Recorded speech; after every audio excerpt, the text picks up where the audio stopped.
लोग भक्ति सब करते हैं, लेकिन मनमाना भक्ति करते हैं। मन जैसे जैसे कहता है वैसे वैसे हम आप करते हैं, तो मन में होता है कि हम भक्ति कर रहे हैं, लेकिन मनमाना भक्ति करने से और संतों के पास जाकर सीखने से दोनों बड़ा अंतर है। मनमाना भक्ति ऐसी ही है जैसे किसी के ऊपर आप बंदूक के गोली से गोली को हाथ में लेकर के किसी को फेंकिए और वही गोली बंदूक में देकर के मारिए, तो दोनों में आसमान धरती का फर्क होगा।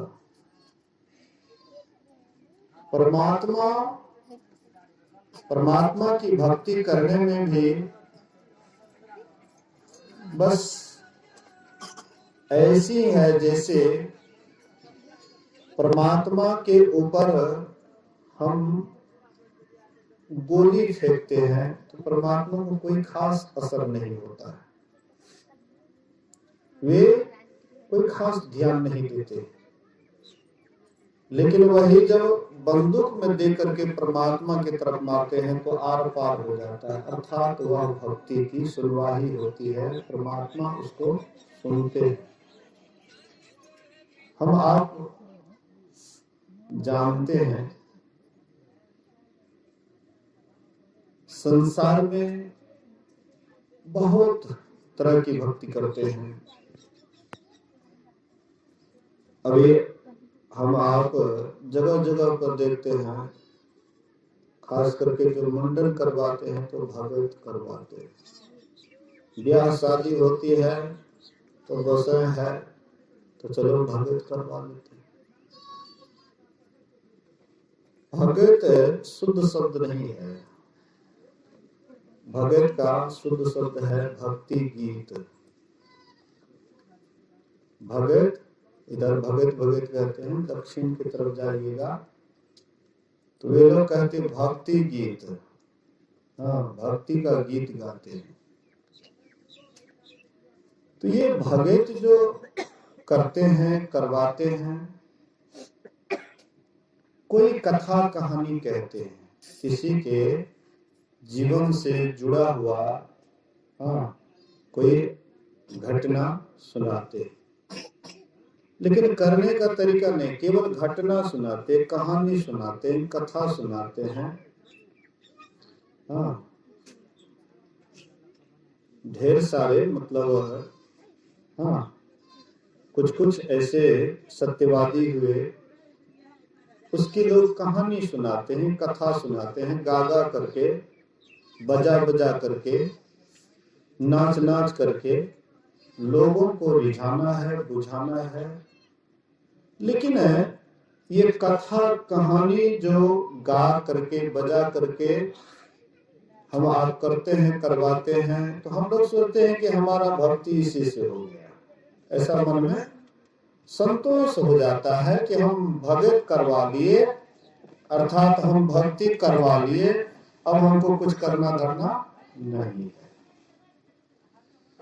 तो भगत करवा लिए, उसमें कथा कहानी आपको सुना दिए, गा दिए, बजा दिए, लोगों को रिझा दिए, लोगों की भीड़ हो गई, तो क्या आपकी भक्ति पूरी हो गई? अब आपको कुछ करना धरना नहीं है। थोड़ा सोचिए, विचारिए। लोग पढ़े लिखे हैं, पढ़ लिख करके लोग नौकरी करते हैं, पैसे कमाते हैं, ढेर सारा पैसे कमाते हैं, लेकिन कभी भी विचार नहीं करते हैं।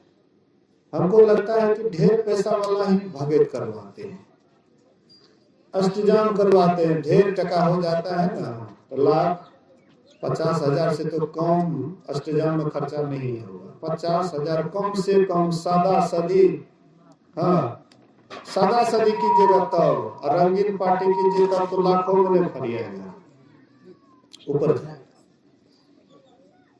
तो आप भगत करवाते हैं, उसमें भी ड्यूज होता है, बढ़िया से बढ़िया बेच लाइएगा तो ढेर सारा खर्च होगा, लाख, हाँ 50,000 लाख रुपया खर्चा होगा, लेकिन करवा लेते हैं। जैसे पहले के राजा महाराजा क्या करते थे, मंदिर बनवा देते थे, पुजारी उसमें धर्म देते थे। अब पुजारी पूजा करे या कुछ करे, उससे राजा को कोई मतलब नहीं है, तो राजा को कोई फायदा नहीं होता था। अरे वो पुजारी पूजा कर रहा है, जो पूजेंगे उसी को ना फायदा होगा, हम आपको क्या फायदा होगा। भगत करवाए, भगत गाने वाले आए, गा दिए, बजा दिए, हाँ आपसे दक्षिणा लिए, लेकर के चले गए, हो गया। अब कुछ नहीं करना करना है, सुन तो लिए कारो बाबा क्या क्या किए, सुन तो लिए कैसे कैसे किए, बस हो तो गया आपका काम, अब आपको कुछ करना धरना नहीं है। लेकिन मन पूरा भय गेल, कोनो कामना रहे, मन पूरा भय गेल, करा लेलके, चलो भार उतार लेलके, माथा पर जो भार रहे ना, हाँ हे कामना मन में रख लिए, पूरा भय गया, भगत करवा दे छै, भगत करवा देलिए तो माथा पर से भार हट गेले, आब अहाँके कोई करना धरना नहीं छै, सब एकदम हाथ पर हाथ दे के बैठल रहू, खाली कमाबू, खाओ, हैं, अब बस बाल बच्चा के देख रेख करिए, इतने टा जीवन समझ ले छियै, लेकिन इतने टा जीवन नहीं है। कोई भक्ति किए हैं, उनके जीवन को देखिए वे कैसे किए हैं। भक्ति, मां सबरी भी भक्ति किए, जटायु भी भक्ति किए, विभीषण का भी भक्ति भाव था। रामचरित मानस पढ़ते हैं, उसमें देखिए कौन कैसे भक्ति किए। लेकिन मां सबरी को जो गति मिली है, वह औरों को उस तरह की गति नहीं मिली है।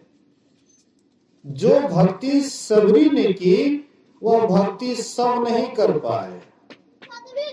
नवधा भक्ति सबरी की है। कि भगत गाते हैं, गाते हैं तो ये भक्ति में एक सोपान गा देते हैं, सुना देते हैं, एक काम हुआ।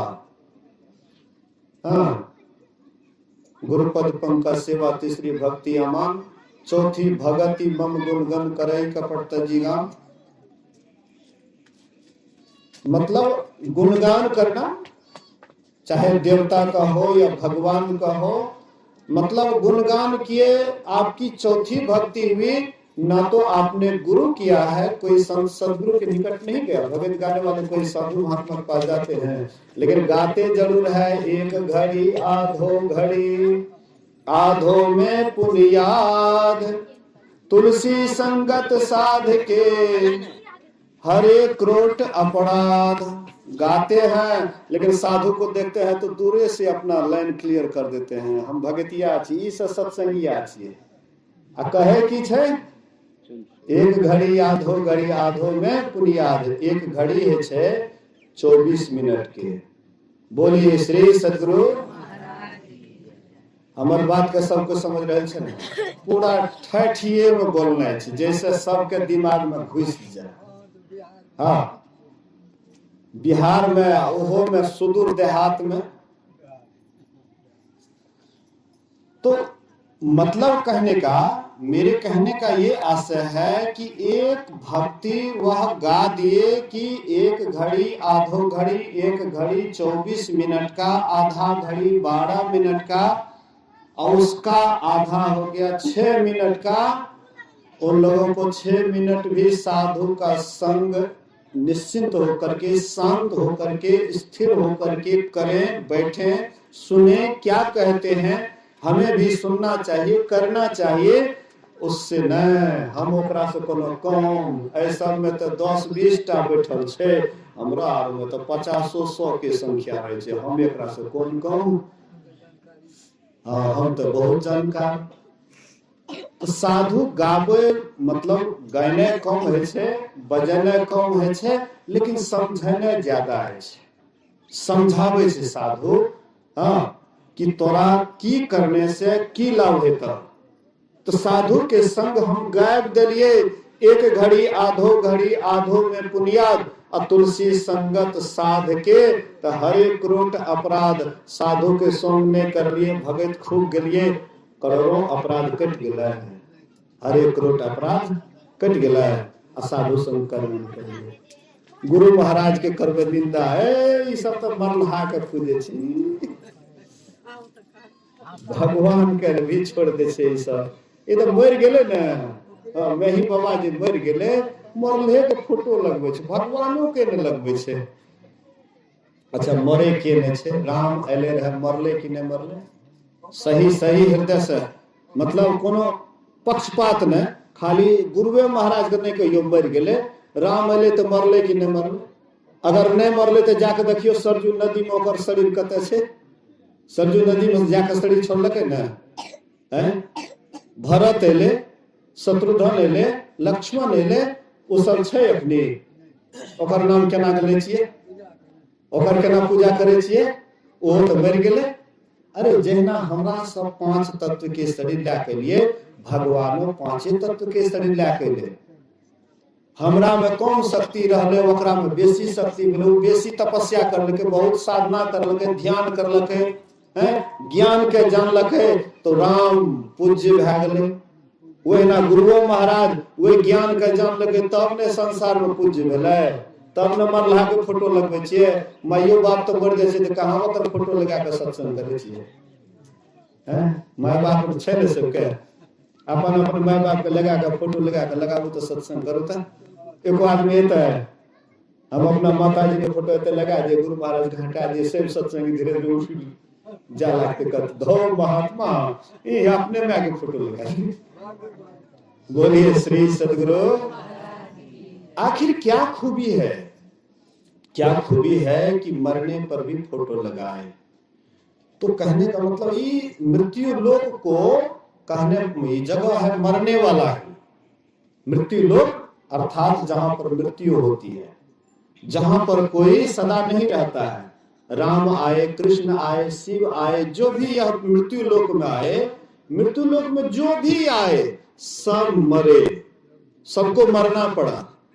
तो मरना पड़ा तो शरीर ने मरा कि शरीर के भीतर वाला भी मर गया है? भीतर में जो बोले वाला वो मर गया है। तो राम के जो हम पूजे छिए तो राम के वो शरीर के थोड़े पूजे छिए, राम के शरीर के थोड़े पूजे छिए। राम के शरीर तो सरजू नदी में घुसले, अब बस बदल गेले, बदल गेले, मतलब इस शरीर के छोड़ के आ चौभुजी रूप धारण क्या के फिर जैसे से वैकुंठ धाम चले गेले। बदलले ना, परिवर्तन भेले ना। कृष्ण भगवान के तो सीधा व्याधा, जैसे साधारण व्याधा तीर मारलके, तरवा में लागले, और वही से बेचारा प्राण होते त्याग देलके। कृष्ण भगवान तो शरीर छोड़लके, शरीर सब छोड़लके, जे एले संसार में सब शरीर छोड़लके, लेकिन कृष्ण भगवान के भीतर में जो रहे वाला छे, रहे अभियो छे, ओकरे पूजाय छे। तो गुरु महाराज के भीतर में जो रहे वाला आत्मा रहे, जे परमात्मा का पैब लेलके, ओकरे पूजा है छे। शरीर के पूजा ककरो नहीं छे। हम ही जे अपनी मंच पर बैठल छिए, शरीर तो सबके छे, से महात्मा तो नहीं भए जाय छे। कुछ गुण समझ के कि सत्संगी सब एलिए तो सब जय जयकार, गुरु महाराज के जय जयकार है। कुछ गुण देखे छे कि नहीं महात्मा में कुछ गुण छे, त्या लगा महात्मा को ऊपर में बैठा के अपना सबको नीचा में बैठा छे। एकर मतलब ई नहीं भए गेलै कि महात्मा बड़का टाके भए गेलै, ऊपर में बैठले तो वैसे कोनो बड़का बात नहीं छे। कर्म महान है छे, जे अच्छा कर्म करलके उ चल गेले इस शरीर से, लेकिन ओकर नाम अभी तक छे, ओकर नाम की जय जयकार अभी तक है छे। तो संत महात्मा ई बात कहे छे कि तोरा भक्ति तोहो करे छ, सब भक्ति करे छे, लेकिन भक्ति के रहस्य के जब तक नहीं जानबह तो तू भक्ति करे छ, लेकिन भक्ति कहियो पूरा है वाला नहीं छे। सब ना भगत गावित रहब ऐसे पूरा नहीं हेता, लेकिन साधु के निकट जब भगत गाने कोनो खराब काम नहीं छिए। ई नहीं कहे छे महात्मा तू भगत नहीं गाव, भगत गावे छ ठीक छे, लेकिन जे भक्ति के सही रहस्य छे, जे भक्ति के द्वारा मां सबरी के मुक्ति मिले, परमात्मा का पल के वो भक्ति के रहस्य के जान होता न नवधा भक्ति है। नवधा भक्ति 9 प्रकार की भक्ति कर लगे के सबरी है। 9 प्रकार की भक्ति रामचरितमानस में भक्ति के बहुत जगह वर्णन है, लेकिन नवधा भक्ति सबसे निचुरल भक्ति छिए, सबसे असली भक्ति छिए। ए भक्ति के नवधा भक्ति के जे ठीक ठीक समझ लेते तो वो जैसे से परमात्मा के सही मार्ग के जन जीते, और जे परमात्मा के सही मार्ग के जन जीते ओकरा परमात्मा मिलवे करते, निश्चित मिलते, ओकरा से परमात्मा जुदा नहीं हेते। क्या तो नवधा भक्ति एक एक भक्ति जना छत पर चढ़े छिए, छत पर चढ़े के लिए सीढ़ी लागल छे, हाँ पौड़ी व पौड़ी सीढ़ी लागल छे, एक एक पर पैर देते हुए छत पर दे छिए। वही ना हमरा सब मोक्ष पावे चाहे छिए, मुक्ति पावे चाहे छिए, मुक्ति ने पावे चाहे छिए। मुक्ति मतलब भेले छुट्टी है। सत्संगी से अले सत्संग सुन रहल छे, सत्संग कर रहल छे, कुछ प्रवचन करते करते जाओ घंटा सवा घंटा हुआ लगते तो मने में सोचा लगते ओ 1 घंटा सवा घंटा भाईले आप बाबा सत्संग समाप्त क्या देती है न, घंटा घरों द्वार जेती देखती सुनती। हाँ छुट्टी मतलब सत्संग से भी, सत्संग सुनते सुनते भी मन है छे तो से छुट्टी क्या लिए, ध्यान करते करते भी मन में भय छे आप कते देर ध्यान करबे, आब यहो से छुट्टी। घर परिवार के चलावे छे, बाल बच्चा जब बड़ा भाई छे तो ओकरो कहे छे शादी विवाह क्या के एकरो से हम छुट्टी ले ली हैं। जब फसल के समय आवे छे, कटनी के समय आवे छे, जल्दी जल्दी काट के घर में क्या लिए एकरा से हमर छुट्टी भए जेते। मतलब छुट्टी हर जगह चाहे छिए। हाँ कोई अगर नौकरी करे छे, ड्यूटी पर जाए छे तो घड़ी देखत रहे छे, मास्टर साहब यारो जहना 2:30-3 बजे तो घड़िए निहारत रहे छे, बच्चा के पढ़ावे पर कम ध्यान आ घड़ी पर बेसी ध्यान रहे छे। कखनी 3:30 भेले तखनी तुरंते हाँ चलो समय हो गया जल्दी निकलो भागो भागो। हाँ कमाने वाला भी लेबर भी जाता है, हाँ वो भी मतलब मजदूरी करता है, देखता है कि 5 कब बजा 6 कब बजा कि हम इसको यहाँ से हमको छुट्टी हो जाए। लेकिन संत महात्मा कहते हैं कि ये सब जो छुट्टियां हैं ये असली छुट्टी नहीं है, नकली छुट्टी है। ये छुट्टी ले लीजिएगा फिर आपको वही काम करना पड़ेगा। फसल आप काट लिए, घर में कर लिए हैं, फिर आपको खेत जोतवाना है, बीज बोना है और फिर फसल का समय आएगा तो फिर वही ताल। ये ताल से कभी छुट्टी होने वाला नहीं है। लड़का लड़की का शादी कर लिए तो आपको छुट्टी हो गई, अब पोता पोती होगा तो कौन खिलाएंगे, कौन खिलाएंगे उसको, नाती होगा नतनी होगा उसको छुट्टी हो गया ना, छुट्टी होगा। इधर संसार में आप कितनों ही कोशिश कर लीजिए, एक काम से छुट्टी मिलेगी, दूसरा काम फिर माथे पर चढ़ जाएगा, तीसरा काम माथे पर जाएगा, इससे आपको कभी छुट्टी नहीं मिलेगी। संत महात्मा कहते एक छुट्टी अगर तुम ले लो तो सदा के लिए तुमको छुट्टी हो जाएगी। एक छुट्टी है वही है असली मोक्ष, उसी को कहते मुक्ति, उसी को कहते निर्वाण, उसी को कहते छुटकारा। तो मोक्ष रूपी छत पर आप जाना चाहते हैं, हाँ आप निर्वाण रूपी मोक्ष रूपी छुटकारा रूपी छत पर जाना चाहते हैं तो आपको सीढ़ी बाय सीढ़ी चढ़ना पड़ेगा ना। एक मंजिल मकान पर आपको चढ़ना है तो सीढ़ी जैसे बना हुआ है, पौड़ी जैसे बना हुआ है, तो उस पौड़ी पर आपको एक एक करके पैर दे करके तब आप छत पर जाइएगा। ऐसे ही नवधा भक्ति में समझिए पौड़ी है, ये सीढ़ी है, और एक एक सीढ़ी पर आप पैर देते हुए 9 सीढ़ी को पार कीजिएगा, तब आप मोक्ष अवस्था को प्राप्त कर लीजिएगा, तब आप परमात्मा को पा लीजिएगा। तब पाने के लिए कोई बाकी नहीं रहेगा, कुछ इच्छा नहीं रहेगी कि और कुछ मिले, ये इच्छा नहीं रहेगी। ये इच्छा तब तक है जब तक हमको मोक्ष नहीं मिला है, मुक्ति नहीं मिली है, तब तक है कि ये काम कर लेते तो ये होता, ऐसे कर लेते तो वैसे होता, इतना करने से ये हो जाएगा। मतलब मन में तर्क वितर्क चलते रहता कि कौन काम कर ले तो हमें सब कुछ पूरा हो जाएगा। लेकिन पूरा कभी होता संसार का, हाँ संसार का कभी कोई चीज पूरा नहीं होता है, कुछ न कुछ कमी रह ही जाती है। मरते दम तक भी आप करते करते मर जाइएगा, लेकिन मरते दम तक भी आपको लगेगा कुछ न कुछ कमी है, हाँ कोई न कोई कमी है। लेकिन एक कमी अगर पूरा हो जाए, ये जीव जहां से बिछड़ा हुआ है, जिससे हटा हुआ है, वहां अगर यह चले जाए तो फिर इसको कुछ पाने के लिए बाकी नहीं रहेगा, सब कुछ इसको मिल जाएगा। लेकिन वहां चलने के लिए 9 सीढ़ी को पार करना पड़ेगा, एक एक सीढ़ी पर पैर देना पड़ेगा। अब एक एक सीढ़ी पर जो पैर दीजिएगा तो मजबूती के साथ अगर पैर दीजिएगा तो ठीक, कहीं पैर फिसला उसला, पैर अगर इधर उधर हुआ तो पैर मचक जाएगा, गिर जाइएगा, पैर हाथ टूट जाएगा, मतलब परेशानी ही परेशानी होगी। इसलिए हम आप मोक्ष पाना चाहते हैं तो भक्ति के नवधा भक्ति को समझिए। भक्ति में भी केवल भक्ति मत गाते रह जाइए, भगत मत गाते रह जाइए। भगत के भक्ति के रहस्य को, 9 प्रकार के रहस्य को समझिए, 9 प्रकार की सीढ़ी को समझिए कि ये 9 प्रकार की सीढ़ी क्या है। तो हम आप सुन रहे थे 9 सीढ़ी में पहला सीढ़ी, हाँ पहला सीढ़ी क्या है? प्रथम भगते संतन कर संगा, दूसरी रति बम कथा प्रसंगा। कहते पहला सीढ़ी क्या है, पहला भक्ति क्या है?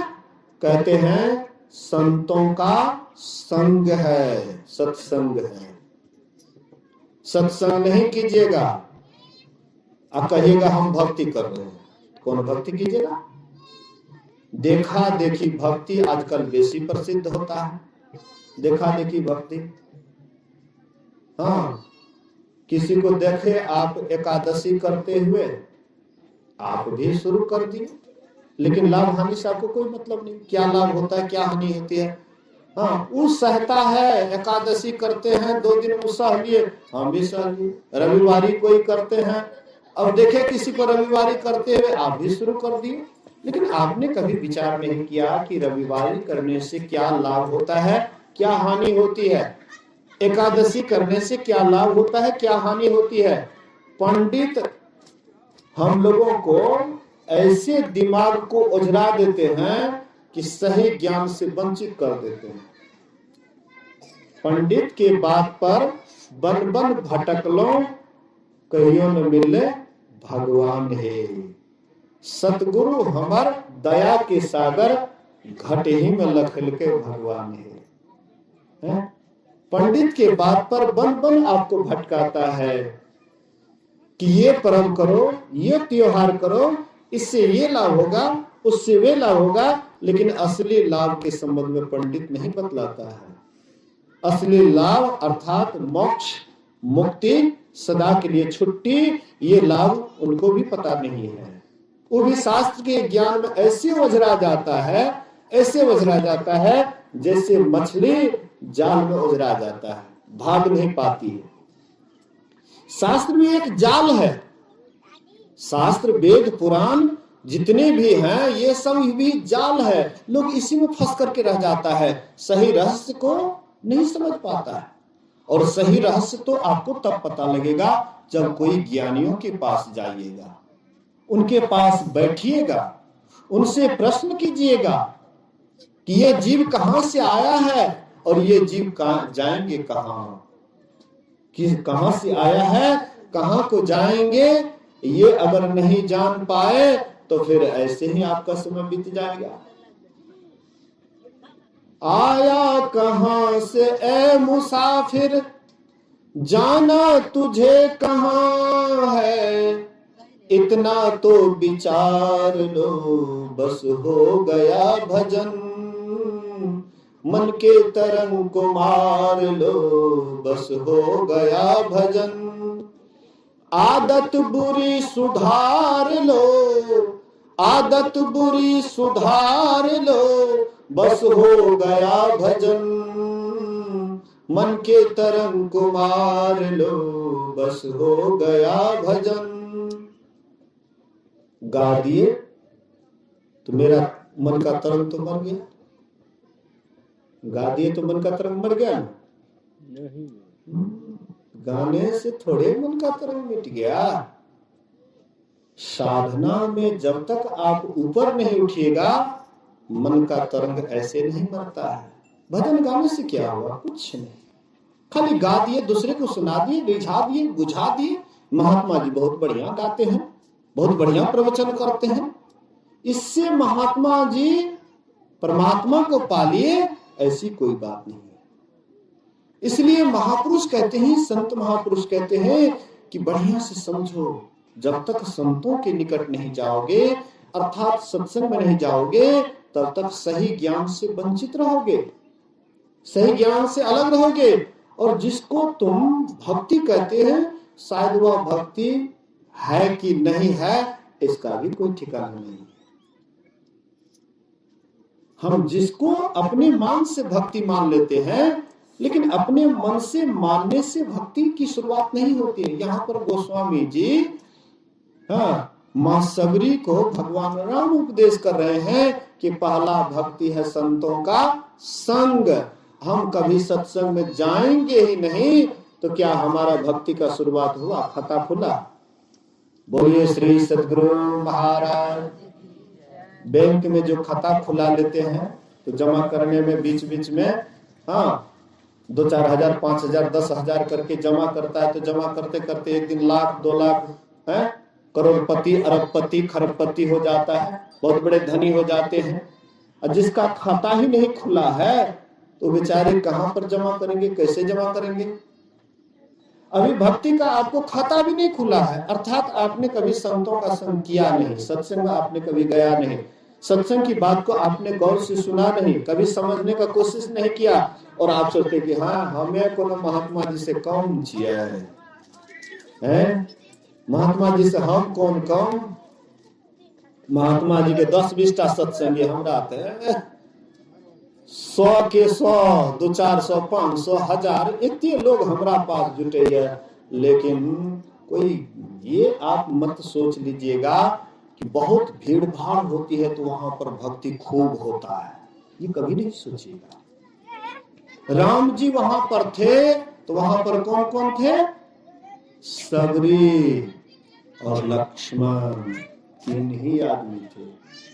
राम जी उपदेश करने वाले थे, लक्ष्मण और सबरी ये श्रोता थे, सुनने वाले थे। वहां पर कहां थे ढेर, कहां थे राम जी के पास में लाखों की भीड़, हजारों की भीड़। ये जो भीड़ भाड़ देखने के लिए मिलता है तो आप ऐसा मत सोचिए कि भगवान की भक्ति करने वाला बहुत हो गया है।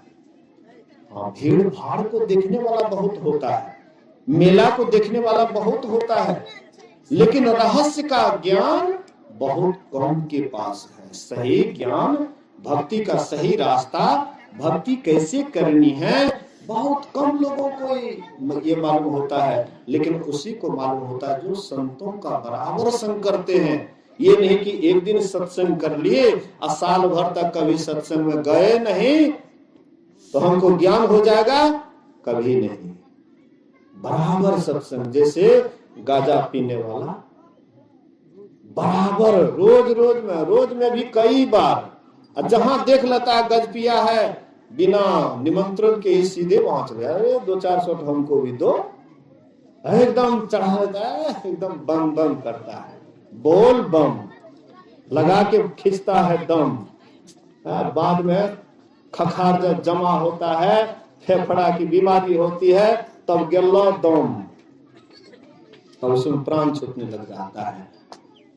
संत महापुरुष के थोड़ा रहस्य को समझिए कि उसके रहस्य कहने का क्या है। बराबर सत्संग, जैसे गजपिया बराबर गांजा पीने की चाह रखते हैं, ऐसे ही जो असली सत्संगी हैं उनके भीतर में होता है कि कब सत्संग मिल जाए, कब संतों का संग मिल जाए, कब साधु महापुरुषों का संग मिल जाए, अच्छे लोगों का संग मिल जाए, जहां पर अच्छी चर्चा हो, सही ज्ञान बताया जाता हो, सही मार्गदर्शन मिलता हो, ऐसी जगह में कब जाएं ऐसा अगर आपके भीतर में लगा रहता है तो बस समझ जाइए कि आपको सत्संग का रंग चढ़ गया है। बोलिए श्री सद्गुरु।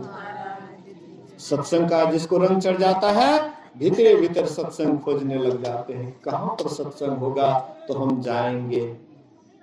और जो सब कुछ भूल करके सत्संग करते हैं वही सत्संग का सही मतलब समझते हैं। और सत्संग में गए, इधर से उधर बात करने लगे हैं, तोहर केना हाल, तोहर की छ समाचार, ए तू कते दिना से नहीं भेंट भेला, तोहर मतलब अंट संट।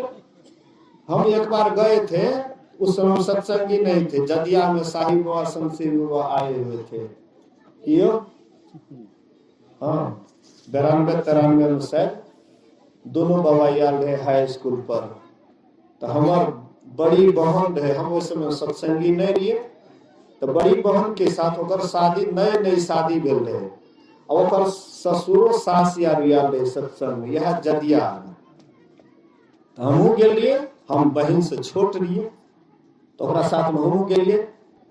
तो वो ख्याल छे कि वो की बोलले, ओकर सास जे देखलकै, कहलकै हे देखा कनिया तो एह दुबर भए गेलै, देखा हे कनिया के बढ़िया से खाए पिए ले दै छै कि नहीं दै छै, देखा। तो मतलब यहाँ पर देख रही है, लेकिन सत्संग में आई है, सत्संग की बात को नहीं सुन रही है, नहीं समझ रही है। ये नहीं पूछी है कन्या बढ़िया से सत्संग सुन ला, बाबा से की प्रवचन कर लगे।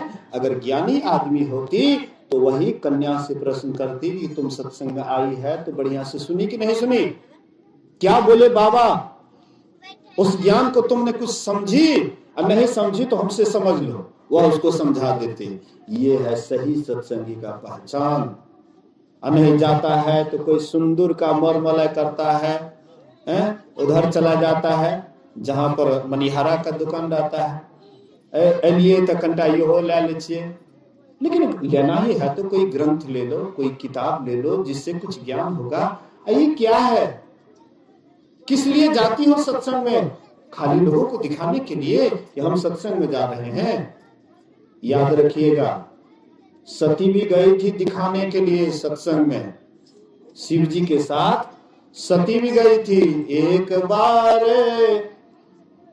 त्रेता युग माही शंभु गए कुंभज ऋषि पाही, संग सती जग जननी भवानी, पूजी मुनीश अखिलेश्वर जानी। एक बार त्रेता युग माही, एक बार त्रेता युग में शंभु गए, भगवान शंकर गए कुंभज ऋषि अर्थात अगस्त ऋषि के आश्रम में सत्संग सुनने के लिए। तो सत्संग सुनने के लिए शिव जी गए, साथ में सती जी जा रही है। तो गोस्वामी जी कहते हैं ये भवानी जा रही है, जगत की माता जा रही है, जगत जननी जा रही है, खूब बड़ाई किए अर्थात बढ़िया काम करने के लिए जा रहे हैं। तो नहीं कहेंगे हे फलनियों जैसे सत्संगी, देखा सत्संग में जैसे आरो तो देखा तो कते बढ़िया काम करे छे, आ कते उल्टा कहे वाला ई बड़का सत्संग है, देखा ना काम धंधा नहीं मिले छे तो जाकर सत्संग में बैठ गए, उल्टा कहने वाला। लेकिन जो अच्छे लोग हैं, आप अच्छा काम करने के लिए जा रहे हैं तो लोग प्रशंसा करेंगे कि नहीं बहुत अच्छा काम करते हैं, आप सत्संग में जा रहे हैं। तो सती भी गई सत्संग में, तो गोस्वामी जी जगजननी भवानी कह करके उसको पुकारे। लेकिन जब सत्संग से लौटने लगे तो गोस्वामी जी कहते हैं कौन आ रहे हैं सत्संग से? तो दक्ष की कुमारी आ रही है, दक्ष की बेटी आ रही है। दक्ष की बेटी हो गई, उधर से आने लगी तो दक्ष की बेटी हो गई, इधर से जा रही थी सत्संग में तो जगजननी भवानी हो गई। हाँ, कितना बड़का पद दे दिए इधर से, उधर से कहते दक्ष की बेटी आ रही है सत्संग सुन करके। आप जा रहे हैं सत्संग में, कहते फलना सत्संगी जा रहे हैं, और उन्हें सावा लगते कहते फलने की बेटी आ रहा से, कहते अच्छा लगता है। जब शादीशुदा भए गेलै, बाल बच्चेदार छे, और ओकरा जे कहते फलना की बेटी आ रहा से, कते बुरा लगते, अच्छा लगता है? नहीं अच्छा लगता। लेकिन गोस्वामी जी के सही बात कहे ले पड़ले, किया कहलके ई बात? तो गेले शिव जी के साथ तो सही में सत्संग में, लेकिन एकर मन सत्संग सुने में नहीं लागले, मन के एनहे ओनहे में मतलब संसारी के बात विचार में लगा कर रख लके, मतलब कुछ भी समझ नहीं सकले। अवते से जब चला लागले न तो कल के ई सत्संग के पल के, कल के अधिकारिये पल के। शिव जी कल के कोई अधिकारिये एकरा पावे छे, सब एकरा नहीं पा सके छे। सुनते हुए भी लोग नहीं सुन पाते, सुन करके भी नहीं सुन पाते हैं। इसलिए कहते हैं हाँ, जाइए सत्संग में तो बढ़िया से सुनिए, पूरा गौर से सुनिए। अगर सत्संग हो गए और सत्संग सुन नहीं पाए तो क्या लाभ हुआ? घर का भी काम छूटा है, घर का काम विस्तार करके आप गए सत्संग में, और सत्संग में जाकर के घरे की बात याद करने लगे। किताब को उल्टे नहीं छोड़ देने छे, यो एकटा मन के फेरे छिए, उल्टा देने छे, ढेक देने छे किताब का, यो एकटा गड़बड़े छिए। प्रवचन क्या रहल छे, किताब उल्टा रहल छे, यो एकटा गड़बड़ छे। हाँ, मन मतलब सुनते सुनते मन कुछ से कुछ सोचे लागे छे, एक खातिर ध्यान एने देने छे। बोलिए श्री सद्गुरु। तो मैं कह रहा था कि प्रथम भक्ति संतों का संग है, महापुरुषों का संग है, साधु का संग है। साधु के संग में नहीं जाइएगा, सत्संग में नहीं जाइएगा तो राम कथा सुनने के लिए कहाँ मिलेगा? कहते हैं संगत ही जरी जाओ और न चर्चा राम की, और दुल्हा बिना बारात कहो किस काम की। हाँ, बारात आपके यहाँ आए अब बारात में दुल्हा बाबू नहीं है तो बारात का कितना बढ़िया स्वागत होगा। बिना दुल्हा का बारात आया है, उसका कितना बढ़िया स्वागत होगा। मत पूछिए। बोलिए श्री सद्गुरु। मतलब मान लीजिए कि दुल्हा बाबू नहीं आए, बिना दुल्हे बाबू का आ गए तो उनका क्या स्वागत होगा? मतलब हाँ, दूसरा स्वागत होगा, उल्टा स्वागत होगा। अब दुल्हा बाबू है तब तो देख लीजिए कितना स्वागत पर स्वागत है, चाय बिस्किट वगैरह वगैरह बहुत कुछ आपके लिए आएगा। मतलब कहने का इसी तरह से अगर साधु नहीं है तो राम की कथा कौन सुनाएंगे आपको? राम के संबंध में कौन सुनाएंगे? कौन है राम? उनकी भक्ति कैसे करेंगे? उसके पास कैसे जाएंगे? आप साधु का संग किए नहीं कभी। हाँ, बिना दुल्हा का बारात जैसे फीका हो जाता है, ऐसे ही बिना साधु का सत्संग फीका पड़ जाता है। इसलिए साधु चाहिए, और साधु केवल वेशभूषा वाला नहीं, कि ये नहीं कि दंड कमंडल चुट्टा कमंडल ले लिए, धुनी रमा दिए तो साधु हो गए। साधु का मतलब है आत्मज्ञान। आत्मज्ञान जिनके पास है, राम की भक्ति स्वयं करते हैं, दूसरे को भी हाँ प्रेरणा देते हैं, दूसरे को भी बताते हैं, तो वे हैं साधु जो साधना करते हैं। तो पहली भक्ति क्या है? सत्संग, साधु का संग, महापुरुषों का संग, हाँ ऐसे का संग सत्संग। दूसरी भक्ति है कथा प्रसंग में प्रेम, दूसरी रतिमम कथा प्रसंगा। दूसरा सीढ़ी क्या है? तो कहते हैं कथा, जहां आप सत्संग में जाएंगे तो सत्संग में जो आपको सत्संग में बतलाया जाएगा उसको अगर आप प्रेम के साथ वह कथा को सुन रहे हैं, श्रद्धा से मनोयोग पूर्वक सुन रहे हैं, तो कहते यही आपकी हो जाएगी दूसरी भक्ति। प्रेम के साथ, श्रद्धा के साथ जो बता रहे हैं, जो सुना रहे हैं, उसको गौर से, प्रेम से, श्रद्धा से आप ग्रहण कर रहे हैं, तो आपकी दूसरी भक्ति हो गई। गुरुपद पंकज सेवा, गुरुपद पंकज सेवा, गुरु के चरण कमलों की सेवा करनी। अब हम एक उदाहरण देते हैं कि गुरु महाराज अभी नहीं है, जिस समय में थे, हाँ जिस समय में थे, असल सत्संगी कहते कि हम गुरु महाराज की सेवा करेंगे, हम सेवा करेंगे। तो बोलिए गुरु महाराज के देह में कहीं उंगलियों रखने का जगह मिलता है? सब सत्संगी अखिल भारतीय में कितना भीड़ होता है, लाखों की भीड़ होती है, और सब कहते हैं कि हम मतलब करेंगे सेवा। तो उंगली रखने का भी जगह नहीं मिलता। तो सेवा क्या है? सेवा करने वाले ही करते, जो उनके निकट रहते थे, जिनको जानकारी होती थी, वही ढंग से सेवा करते थे। एक बार साहिब बाबा बोले कि देखो न और कोई अनजान आदमी सेवा करते लागे छे, शरीर में थकाने बढ़ गए और थकाने भए छे। आ सुधीर जे सेवा करे छे, हाँ सुधीर उनके सेवक थे, सुधीर जे सेवा करे छे, शरीर के लागे पूरे थकान में दूर कर पूरे थकान का मतलब तरीका होता है सब चीज का, सेवा करने का भी तरीका होता है। जो तरीका से सेवा करते थे तो बाबा उस सेवा से खुश हो जाते थे। तो ये सेवा से मतलब है उनके आज्ञा का पालन करना। सब तो उनके चरण नहीं दबा सकते हैं, लेकिन उनके आज्ञा का पालन सब आदमी कर सकते हैं ना। गुरु महाराज जो आज्ञा दिए हैं उसका पालन करने वाला ही असली सेवक है। निकट में रहने वाला भी असली सेवक नहीं हो सकता है। याद कीजिएगा, जो निकट में, हाँ गुरु महाराज के निकट में रहते हुए भी एक नंबर का सेवक नहीं हो सकता है, लेकिन दूर रह करके भी एक नंबर का सेवक हो सकता है। कैसे? उदाहरण देता हूँ। अरे अरे अरे अरे अरे जो बने जो बोलिए श्री सद्गुरु। वो सके सत्संग शुरू भए छे, उनका प्रवचन शुरू होय छे ना, वो सब अपना धुन में बोलिए श्री सद्गुरु। ध्यान से सुनिए। तो मैं कह रहा था कि उनके आज्ञा का पालन। गुरु महाराज जी बाबा देवी साहब के साथ ज्यादा दिन तक नहीं रहे। जाते थे तो 2-4 दिन, 10 दिन या महीना दिन, बहुत हो गया महीना तो कभी रह नहीं पाते थे। 2-4 दिन, 5 दिन बहुत हो गया। अब बाबा साहब पहले कह देते थे, लाला कब जाओगे, लाला कब जाओगे? तो हजूर 7 दिन के 7वां दिन चल दिए।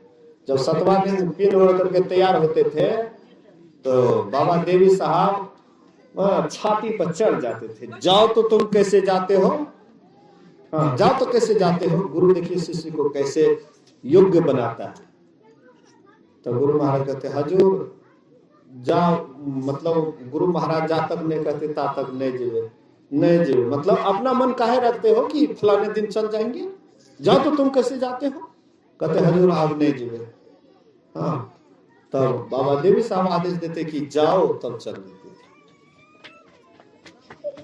तो कहने का मतलब उनके आज्ञा का पालन गुरु महाराज किए, लेकिन साथ में उतना नहीं रहे, कोई ज्यादा सेवा नहीं की। लेकिन धीरज लाल उनके साथ में रहे, उनकी खूब सेवा किए, लेकिन जितनी महानता को गुरु महाराज जी प्राप्त किए, निकट में रहने वाले धीरज लाल भी उतनी महानता को प्राप्त नहीं कर पाए। गुरु महाराज जी का देखिए पूरा मतलब बिहार तो बिहार, पूरा भारत और देश विदेश में भी गुरु महाराज जी का प्रचार हो गया ना। देश विदेश में भी बिना गए हुए गुरु महाराज जी विदेश नाम का एक नेपाल ही गए, बाद बाकी कोई विदेश नहीं गए। लेकिन और विदेश से हाँ आए उनके पास। युकिको फ्यूजिता जापान से आई, गुरु महाराज जी सपना में दर्शन दिए, खोजते खोजते गुरु महाराज के पास आ गए। ऐसी बहुत सारी घटना है कि लोग गए नहीं गुरु महाराज, लेकिन उनको मंगा लिए। जिनके अंदर में उस तरह का संस्कार होता था तो वे अपने आप खींचे चले आते थे। तो गुरु महाराज जी के आज्ञा का पालन करना यही है एक नंबर की सेवा। गुरुपद पंकज सेवा। तीसरी भक्ति अमान, अमान मतलब मान रहित होकर के गुरु की सेवा करेंगे। लेकिन गुरु महाराज जी हमको पूछे, हाँ हमारा बड़ाई करे नहीं, बहुत बढ़िया आदमी है, कोई मान सम्मान लेकर के नहीं, सेवा कर रहे हैं, बस कर रहे हैं, कोई उसमें कोई इच्छा नहीं है। यह है तीसरी भक्ति। तीसरी भक्ति अमान। चौथी भक्ति मम गुणगन करई कपट दे जिगाम। जो गुरु से युक्ति मिला है, जो आप सत्संग में गए, कुछ आपके दिल दिमाग में समझ में आया कि ये बात सत्य है और इस पर चलने से हमारा उद्धार होगा, तो तब आप दूसरे को भी बताने लग गए कि देखो ये रास्ता बिल्कुल सही है, इस पर चलोगे तो परमात्मा का दर्शन होगा। ये अगर आप दूसरे को समझा रहे हैं, हाँ, समझाने की कोशिश, पहले अपना समझ गए हैं तब दूसरे को समझाने की कोशिश कर रहे हैं, ये आपकी चौथी भक्ति हो गई। गुणगान कर रहे हैं, ईश्वर का गुणगान कर रहे हैं, गुरु का गुणगान कर रहे हैं, ये चौथी भक्ति हो गई। मंत्र जाप मम दृढ़ विश्वासा, पंचम भजन सो वेद प्रकाशा। मेरे मंत्र का जो जप है, राम जी कहते, राम भगवान कहते सबरी से कि मेरे मंत्र का जो जप है, जो तुमको गुरु से मिला है, उसको बहुत श्रद्धा के साथ जपो। बढ़िया से जो जपोगे, यही जप तुमको परमात्मा की तरफ झुकाएंगे। हाँ, यही वेद में प्रसिद्ध है ये बात कि मंत्र जप करने से परमात्मा की तरफ झुका जाता है। यही है पांचवी भक्ति। छठतम शील विरति बहुकर्मा, निरत निरंतर सज्जन धर्मा। छठी भक्ति है इंद्रियों का दमन करना, इंद्रियों को विषयों से रोकना। अब हमारी इंद्रियां विषय की तरफ दिन रात जाती है, उसको कैसे रोकेंगे? आंख है तो देखेंगे जरूर कि आंख को बंद कर लेंगे। सोते समय हम आंख को बंद कर ले तो उस समय कोई दुनियादारी से मतलब नहीं रहता है, सब मतलब छोड़ छाड़ करके सो जाते हैं, आंख बंद कर लेते हैं, तो एक अलग बात है। लेकिन एक आंख है तो क्या हम दुनिया को नहीं देखें? और देखेंगे तो ये भी एक विषय है। और यहाँ पर कहते इंद्रियों का दमन करो, विषयों से इंद्रियों को रोको। तो कैसे हम रोकेंगे? तो अभी आप हम देख रहे हैं, अभी सत्संग सुन रहे हैं, हम आप एक दूसरे को देख रहे हैं, ये भी एक विषय है। लेकिन जब आप जाइएगा यहाँ से सत्संग सुन करके, वहां पर जब आप आंख बंद करके ध्यान कीजिएगा तो उस समय कुछ दिखाई पड़ेगा? आंख बंद करने के बाद कुछ दिखाई पड़ता है? नहीं दिखाई पड़ता। अब वही आंख बंद करके कैसे अपने इंद्रियों को दमन करेंगे, वहीं पर आपको रहस्य खुलेगा। जब कीजिएगा तब पता लगेगा, न कीजिएगा तो कुछ पता नहीं लगेगा। इंद्रियां कैसे दमन होती है, इंद्रियां विषयों की तरफ कैसे जाती है, क्यों इसका खिंचाव हो रहा है विषयों की तरफ? लड़का लड़की से क्यों मोहित हो जाता है, लड़की लड़का से क्यों मोहित हो जाता है, अब पढ़ते पढ़ते घर से क्यों भाग जाता है? ये सब खिंचाव है, विषयों का खिंचाव है। एक खिंचाव के ही कारण एक दूसरे से हाँ आकर्षित होकर के और अपने मतलब जो है खानदान का भी नाम रोशन कर देते हैं, नाम बढ़ा देते हैं। फलना का बेटा है, फलना का बेटी है, मतलब उससे कोई मतलब नहीं कि हमारा खानदान का नाम बुड़ेगा कि क्या होगा, उससे कोई मतलब नहीं। लेकिन आकर्षण है, विषय में आकर्षण है, एक दूसरे की तरफ खिंचाव होता है। लेकिन ये खिंचाव कैसे दूर होगा? तो वही आप इंद्रियों का दमन करेंगे, दोनों दृष्टि के धार को मिलाएंगे।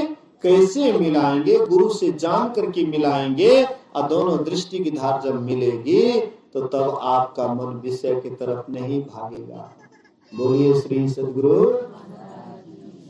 विषय की तरफ क्यों मन भागता है?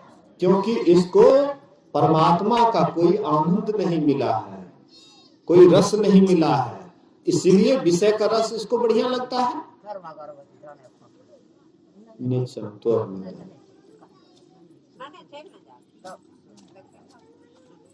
बोलिए श्री सद्गुरु। तो मान लीजिए अभी हम आज कोरिया पट्टी में निवास कर रहे हैं, यहाँ पर मजदूरी कर रहे हैं, तो हमको 300 रुपया मिल रहा है। मान लीजिए एक उदाहरण स्वरूप कि 300 रुपया या 500 रुपया, जो मिस्त्री का काम करते हैं उसको 500 रुपया है और जो मजदूरी करते हैं 300 रुपया। तो यहाँ हम मजदूरी करते हैं तो हमको 300 या 500 मिलता है। लेकिन यहाँ से अगर हम थोड़ा आगे बढ़ जाएं, सहरसा चले जाएं, तो वहां पर 1000 रुपया मिलने लगेगा। तो हमारा 500 का ख्याल हटेगा कि नहीं हटेगा? अरे कौन 500 में इतना मेहनत, तो वहां भी करना है यहाँ भी करना है, लेकिन वहां 1000 मिलता है कि काहे के लिए 500 में समय गवाएंगे। चलो वहां से थोड़ा दिल्ली चले जाइए, वहां पर आपको 2000 5000 अगर आपको रोज का मिलने लगे तो आपको लगेगा यहाँ का 500 रुपया पर ख्याल जाएगा? नहीं जाएगा। 5,000 जब मिल रहा है तो काहे 500 रुपया में दिमाग लगाएंगे? चलो भाई धीरे धीरे पैसा कमाना है, अधिक से अधिक कमाना है। और वहां से अगर आप विदेश चले गए तो रोज का अगर आप 5,000 10,000 की 20,000 50,000 कमाने लगे, लाख रुपया रोजे कमाने लगे, तो कहीं आपको ख्याल आएगा 500 रुपया पर कि हम फलाने जगह 500 रुपया कमाते थे इसलिए लाख रुपया क्यों कमाए? नहीं, इधर ख्याल नहीं जाएगा।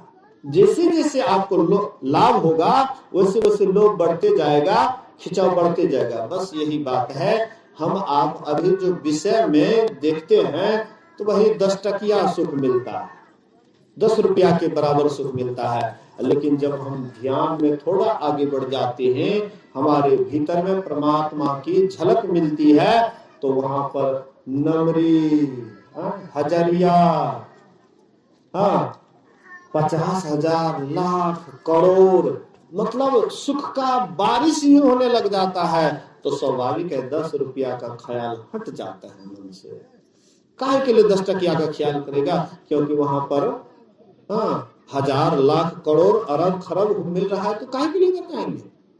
इसलिए महापुरुष कहते तुम्हारे भीतर वह शांति है, वह सुख है, और उस सुख को पाने के लिए, वह आनंद को पाने के लिए दृष्टियों की क्रिया करो, इंद्रियों का दमन करो, आंख बंद करके साधना करो, ध्यान करो। ध्यान में सफलता मिलेगी, आनंद ही आनंद तुम्हारे जीवन में खिल जाएगा। भजन में होत आनंद आनंद, कबीर साहब कहते हैं भजन में होत आनंद आनंद, बरसत विशद अमी के बादर, भिंजत है कोई संत, भजन में होत आनंद आनंद। घर वाला अच्छा है, घर वाला को नहीं, घर वाला का कंटा बोल होता है।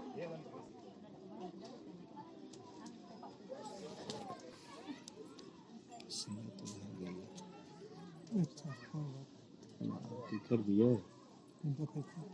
जल्दी भजन में कहते हैं, भजन में होत आनंद आनंद, भजन में आनंद ही आनंद होता है। तो हम आप जाते हैं कीर्तन भजन में, तो वहां पर भी ढोलक हारमोनियम बोलता है, तो कुछ देर के लिए सुख बुझाता है, वहां से हट जाइए तो फिर वैसे का वैसे। लेकिन भीतर वाला भजन जब आपको होने लग जाता है, जब आप ध्यान पर बैठे हैं तब तो आपको सुख लगवे करता है। ध्यान से उठ भी जाइएगा तो पर भी आपको वह सुख बड़ा अच्छा लगेगा, बड़ा निक लगे, बहुत अच्छा लगे ध्यान करेंगे। अब वहां पर से मन हटने का काम नहीं, हटने का मन नहीं करेगा, बहुत अच्छा लगता है, क्योंकि वह परमात्मा हमारे भीतर में है। अब परमात्मा की तरफ जैसे जैसे जाते हैं वैसे वैसे सुख का बारिश होने लग जाता है, आनंद का बारिश होने लग जाता है, शांति की बारिश होने लग जाती है, मन एकदम शांत हो जाता है, मन स्थिर हो जाता है, मन परमात्मा की तरफ जाने लग जाता है। इसलिए कहते हैं भजन में होत आनंद आनंद, बरसत विशद अमी के बादर, बरसत विशद अमी के बादर। अमी कहते अमृत, अमृत का बादल बरसता है, और उस अमृत को जब हम पान करते हैं तो मन एकदम आनंदित हो जाता है। अमृत का हम आप नाम सुने हैं, लेकिन अमृत को देखें कैसा होता है? अमृत का नाम सुने हैं लेकिन अमृत को देखे नहीं, और इस आंख से दिखाई भी नहीं पड़ेगा, चमड़ा वाला आंख से आज तक किसी को दिखाई नहीं पड़ा कि अमृत कैसा होता है। वह अमृत आपके भीतर में है, वह अमृत प्रकाश के रूप में आता है, वह अमृत शब्द के रूप में आता है। जब साधना में आप आगे बढ़ते हैं तो वह अमृत को एकदम भीतर वाला आंख से देखते, ही आंख से नहीं, भीतर वाला आंख से जब आपको तीसरा नेत्र खुल जाता है तब एकदम वह अमृत का पान करने लग जाते हैं। पी पी होए सुरत मतवाली, चढ़ी चढ़ी उमगी अमीर असरीज है। मतवाली सूरत ये मतवाली हो जाती है, भींग जाती है, उसमें आनंदित हो जाती है, मन में होता है कि इसी तरह से हम सदा आनंद में रहें। इसलिए संत महापुरुष कहते हैं कि इसके लिए ध्यान करना है।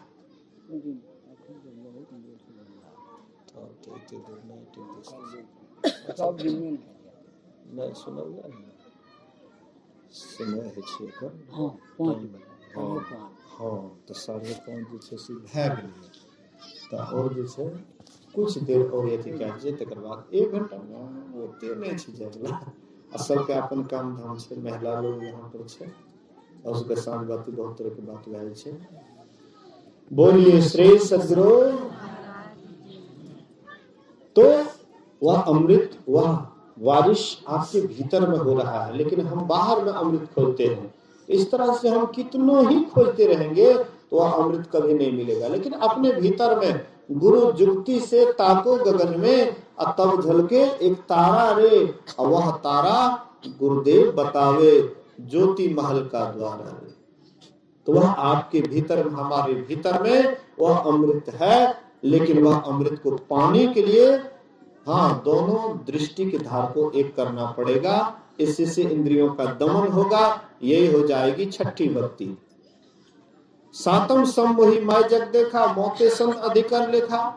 7वीं भक्ति है हाँ समता प्राप्त करनी। सिया राम मैं सब जग जाने, अकरो प्रणाम जोड़ी जुग पानी। तो इंद्रियों का दमन होगा जब आपके भीतर में परमात्मा की ज्योति मिलेगी। इंद्रियां दमित हो जाएंगे और ज्योति में परमात्मा का आवाज भी सुनने के लिए मिलेगा। और वही आवाज में किस आवाज को पकड़ना है और किस आवाज को छोड़ना है, यही आपको 7वीं भक्ति अर्थात सार शब्द की प्राप्ति 7वीं भक्ति हो गई। आप सार शब्द को पा लिए, सार शब्द की साधना करते करते परमात्मा में जाकर के मिल गए और तब फिर आपको आवागमन का सदा के लिए दुख समाप्त हो गया। और फिर आप में और प्रभु में कोई अंतर नहीं। हम प्रभु प्रभु हम एक ही होई, द्वंद्व और द्वैत रहे नहीं कोई। हमें ही ऐसी आरती की जाए, भव जन्म बहुरी नहीं ली जाए। ऐसे जो लोग होते हैं वही जीवन मुक्त होते हैं, वही होते हैं विदेह।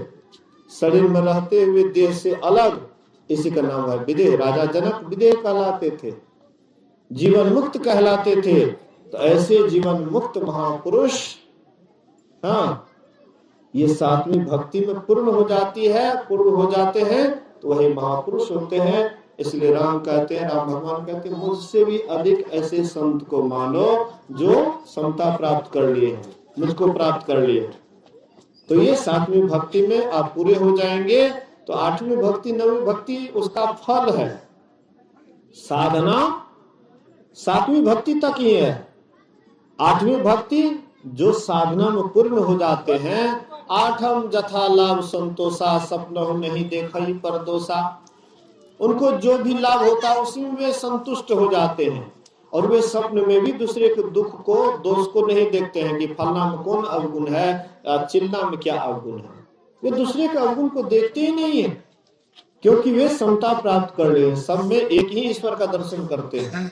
एक महात्मा जी कुत्ता पर बैठे हुए थे, तो अपना भी रोटी खाते थे, वही रोटी कुत्ता को भी खिलाते थे, फिर कुत्ता को खिला करके फिर वही रोटी अपना खाते थे। तो लोग देख करके हंसते हैं कि महात्मा पागल हो गया है। देखो कुत्ते को खिलाता है, वही कुत्ता का जूठा अपना भी खाता है, मतलब ये महात्मा पागल है। तो महात्मा जी कहते तुम लोग क्यों हंसते हो? तो बोले कि आप खाते हैं, कुत्ता को खिलाते हैं, फिर कुत्ता का जूठा आप खाते हैं, ये तो ठीक नहीं है। तो महात्मा जी कहते हैं तुमको नजर आता है कुत्ता, लेकिन विष्णु खाता है, विष्णु विष्णु को खिलाता है। कुत्ता के अंदर में भी विष्णु हमें दिखाई पड़ता है, मेरे अंदर में भी विष्णु है, इसलिए विष्णु खाता है और विष्णु विष्णु को खिलाता है। फिर दूसरा विष्णु हंसता है क्यों? फिर तुम भी तो विष्णु हो, तुम क्यों हंस रहे हो? मतलब उनका किसी से भी मतलब ईर्ष्या द्वेष उसका नहीं रहता है। सबके अंदर एक ही परमात्मा का दर्शन करते हैं। आठम जथा लाभ संतोषा, सपन में नहीं दिखाई परदोषा, नवम सरल सब संचलहीना, अमम भरोसे हरस नदीना। कहते हैं कि जो नवी भक्ति को पूरा कर लेते हैं वे सरल हो जाते हैं, एकदम सीधा सरपट, कोई कल छपट नहीं, किसी से भी कोई बात छिपाते नहीं। नवम सरल सब संचलहीना, अमम भरोसे हरस नदीना। एक उनको परमात्मा का ही भरोसा रहता है, उसको किसी मनुष्य का भरोसा नहीं रहता। एक ईश्वर पर ही उसका अडिग विश्वास रहता है, उसका विश्वास कभी डिगता नहीं है। तो नवम सरल सब संचलहीना, मम भरोसे हर्ष न देना। नवमा एक जिनके होई, नारी पुरुष चराचर कोई। नवो भक्ति में जिनको एक भी भक्ति हो, हे सबरी वे मुझे बहुत प्यारे हैं। लेकिन तुम तो नौ प्रकार की भक्ति तुम में मौजूद है। सबरी में 9 प्रकार की भक्ति मौजूद थी, इसलिए राम भगवान कहते तुम में तो 9 प्रकार की भक्ति मौजूद है, इसलिए तुम तो बहुत प्यारे हो। मेरे दर्शन का अतिशय अनुपम फल है कि जीव अपने स्वरूप को पा लेता है। जो राम को पाता है वह अपने को पा लेता है, और जो अपने को पाता है वह राम को पा लेता है। फिर राम में और उनमें कोई अंतर नहीं रहता है। यही जानना है, बुझना है। यही नवधा भक्ति के संबंध में मैंने आप लोगों से कहा। इसका चिंतन कीजिए, विचार कीजिए और अपने जीवन में उतारने का कोशिश कीजिएगा। तो अगर आप कोशिश कीजिएगा तो आपके शरीर में रहते हुए 4 फलों की प्राप्ति होगी। सुनी समझहि जन मुदित मन, मज्जहि अति अनुराग, अलाही 4 फल अछतनु। 4 फल आपको शरीर में रहते हुए मिलेगा, अर्थ, धर्म, काम और मोक्ष। तो इन सारी बातों की जानकारी सत्संग में होता है। हम आप बराबर सत्संग करते रहे, सुनते रहे, इसी में हम लोगों का जीवन सार्थक और सफल होगा। कहने के लिए बहुत बात है, लेकिन थोड़ा संतमत का नियम होता है, कायदा होता है।